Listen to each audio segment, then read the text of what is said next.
Good evening and welcome to a little late night geometry at Casa de Reeves. Um, we are coming to you at about 8:30, 8:38 now that I'm looking at it. My bedtime's in 22 minutes. But I thought maybe we should squeeze this out, get a little bit of review going on. We are going to be testing chapter 11, relatively short chapter, either the May 5th or May 6th, depending on your X day. So third period will be on May 5th and second period on May 6th. Let's get to it and jump in and review. Most of what we're doing is pretty basic. We started with the area of a rectangle. We're just going to write down our formulas here. And that is base times height. I will remind you that throughout this, base and height have to be perpendicular to one another. In that first section, we also learned, although I have a hard time believing you didn't know it before, that area of a square is simply s squared. We're going to come up with a lot of different conceivable formulas that you could use for area of a square, including area of a rectangle, because a square is a rectangle, so that one works as well. In 11.2, we did area of a parallelogram, which was also base times height. Of course, that's the same as the formula for a rectangle. The difference is in a parallelogram, the sides are, generally speaking, not the base and the height, unless it is a rectangle, because they are not perpendicular. So if this is 4 and this is 10, it is not 40. We are going to have to figure out what that height is. Perhaps it were 5. The area would equal 5 times 10 would equal 50. Okay, moving right along in that same section, we did area of just a generic triangle, and that is 1/2 its base times its height. Again, I will remind you the criteria for a base and height is that they are perpendicular.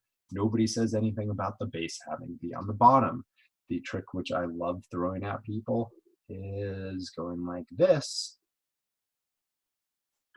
and eventually reminding people that in a 3, 4, 5 triangle, there is a right angle right there. So 3 and 4 are the base and the height, or perhaps the height and the base. Makes no difference. 1/2 3 times 4, 1/2 4 times 3. Either way, we're going to get 6. I do kind of assume that you knew those formulas already, but let's press on. We learned in no particular order the area of a trapezoid, which was average of the bases times the height. So average base times height. Sometimes people like to say it's B1 plus B2 over 2. Well, that's how you find an average, times the height. The other formula we learned for it was median times height, where median was that length of the segment halfway between the two bases. The median has a length, which is the average of the bases. So that's kind of neat. Either one of those works. Of course, you can call a rectangle a square, or even a parallelogram a trapezoid, and this formula works as well. When you're averaging the bases, the two bases are the same in any of those cases. It even works for a triangle as long as you call one of the bases 0, and we showed that. Additionally, we learned the formula for the area of a kite. That is 1/2 diagonal 1 times diagonal 2. We spent a little bit of time proving it. Let's see it in action here with the most famous kite, which is actually just the square. So in a square is a rectangle, and in a rectangle, the diagonals are congruent. So let's say that one diagonal is 10, the other one is therefore 10. So my area equals 1/2 of 10 times 10, 1/2 of 100. My area is 50. Well, when I drew in this diagonal, I split this square into two 45, 45, 90 triangles, which are always x, x, x root 2. So to figure out what the sides are, I'm going to divide by root 2. My trick for dividing by root 2 is just to divide by 2 and slap on that root 2. So dividing 10 by 2, I get a 5. And this is 5 root 2. This is also 5 root 2. Either my area of rectangle or square says that I end up multiplying those two things together.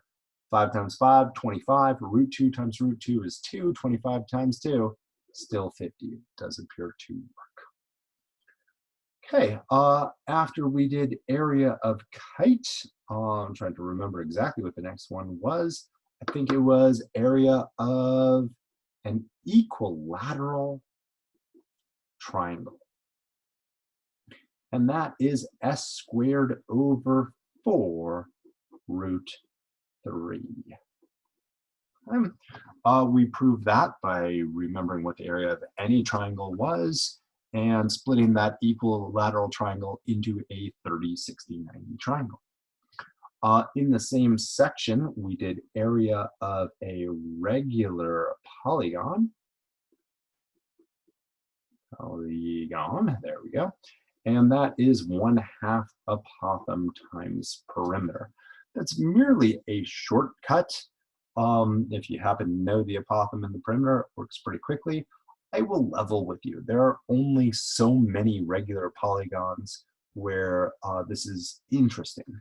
It's interesting for an equilateral triangle. Well, once I draw in that apothem and a radius, I've split that 60 degrees into 30, and I have a 30, 60, 90 triangle in there. It's interesting, although very useless for a square. There is the apothem, which is half the length of one of these sides. It is useful not for a pentagon, but for a hexagon, where all the interior angles are 120. And so when I go like that, I actually split it into equilateral triangles. And if I go like that and draw on the apothem, I split my equilateral triangle into another 30, 60, 90. This time the 30 is up here and the 60 is down there. It is also useful, although it's getting to be more difficult, for a regular octagon.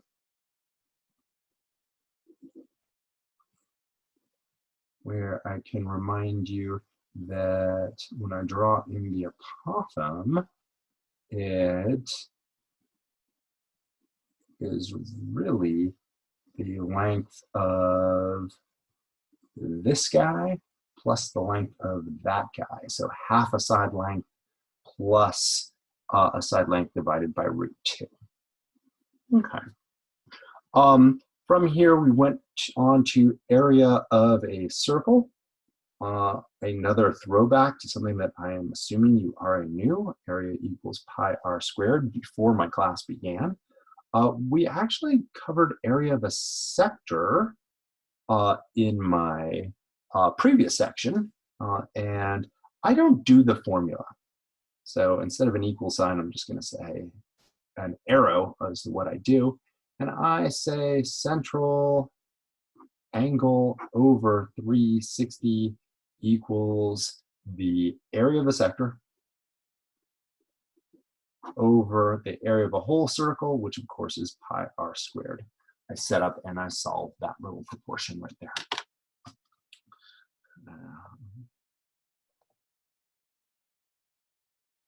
Okay, and the last shape that we need is a circle segment. Area of a segment equals the area of a sector minus the area of a triangle. So to be clear, if I had a segment drawn in, or excuse me, a sector drawn in somewhere, and drew the chord which connects those 2 points, that little shaded region is the circle segment. I'd have to find the area of the whole sector and subtract the area of the triangle in order to find that. Okay, those are all my shapes. We also have 3 theorems. I've given out the hint a number of times that it seems people memorize either the first theorem or the second two and use them interchangeably, and they are not able to be done so. Good speaking. It's late. It's almost past my bedtime. All right, one of my theorems says if two figures, which works for any figures which are similar, then the ratio of their lengths squared equals the ratio of their areas. So for example, I might give you two shapes which are similar. So I'll tell you that they are similar. I will tell you that they have corresponding lengths because of, I don't know, 2 and 7, the ratio of their areas would be 4 to 49. Okay, so as long as they are similar, the ratio of any lengths, whether that is a side length, you can't see what I'm doing there. Sorry about that. Let me zoom out a little bit, get a little bit more perspective here. I zoom down all the way? All right, I'll just do the manual zoom there. If two figures are similar, then the ratio of length squared equals the ratio of the areas. We said that these two things are similar with corresponding sides of length 2 and 7. Therefore, the ratio of the lengths is 2 to 7, and the ratio of areas is that squared. Our other two theorems seem to go hand in hand. They deal with non-similar figures usually, both triangles. If two triangles have the same, and it's kind of a fill in the blank, base, then the ratio of their areas is the ratio of their heights. And if two triangles have the same height, then the ratio of their areas equal the ratio of their bases. No squaring required. Let me move that a little bit. I just did some ditto marks. And that is really that. There is another thing which I tend to throw on these quizzes and tests.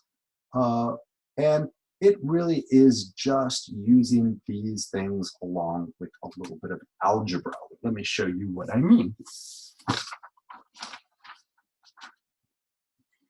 I like to do problems like this, where I say that two shapes have the same area and maybe some of the same other attributes. Like I will say that this is 3 and this is 10, and we'll make this thing into a trapezoid. And I will say that this here is a rectangle, and I will point out that both of these things have the same height. And I will say that they have the same area. These figures, once again, this is a rectangle. 3 right angles make it a rectangle. Have the same area and the same height. Find x. Well, I'm going to put x right here, what most people would call the base of the rectangle. It's not on the bottom, but technically there should be an x there as well. And all we really have to do here is set up the equation. All right, so area equals that area.